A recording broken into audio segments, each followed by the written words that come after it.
Well, the debate over the voice to Parliament is exposing the great divide that exists in Aboriginal Australia. On the one hand, we have Indigenous Australians experiencing genuine disadvantage in remote and regional communities, poverty, domestic violence, unchecked child sexual abuse, poor services and poor outcomes.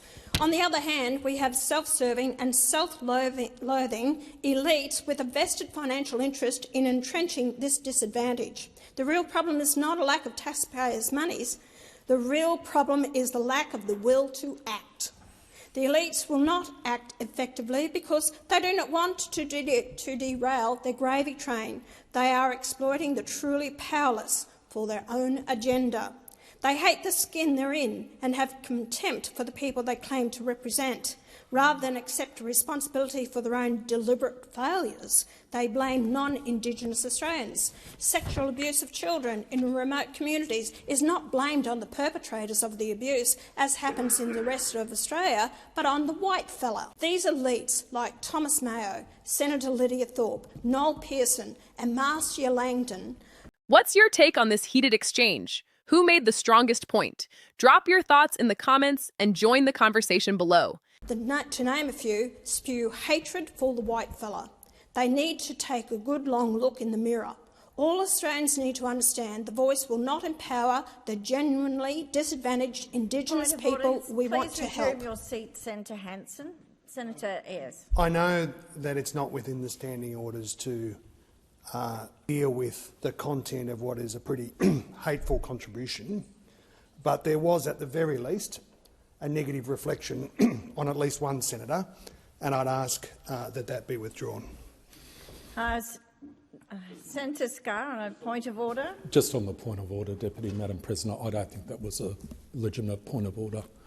Thank you. Senator Ayres. Yeah. And that shouldn't happen. Thank you. I will remind senators not to reflect on other senators in this place, and I will ask you to mind that and heed that, Senator Hanson, if you would care to finish your contribution now.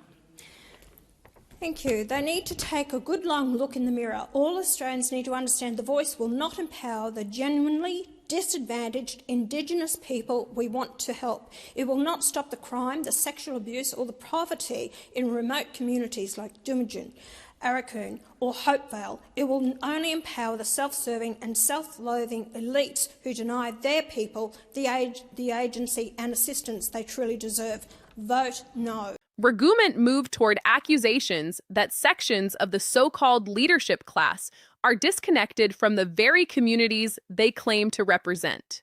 It was suggested that instead of directly addressing the root causes of abuse, neglect, and systemic failure in remote communities, blame is being redirected toward broader racial narratives rather than focusing on individual accountability and local reform.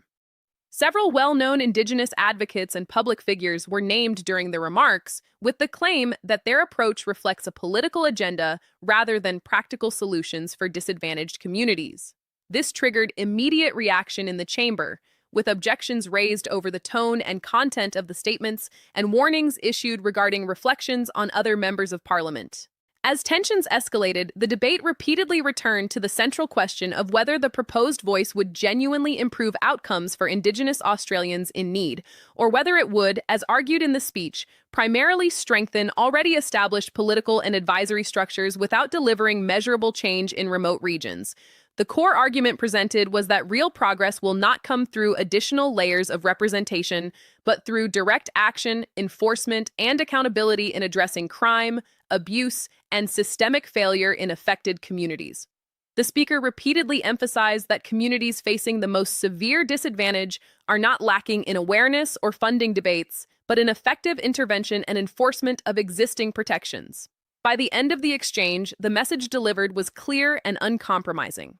It framed the voice proposal not as a solution to disadvantage, but as a political structure that risks diverting attention away from the urgent realities on the ground. The conclusion urged viewers to reject the proposal, arguing that genuine improvement will only come from confronting failures directly rather than expanding political frameworks that, in their view, have not delivered results.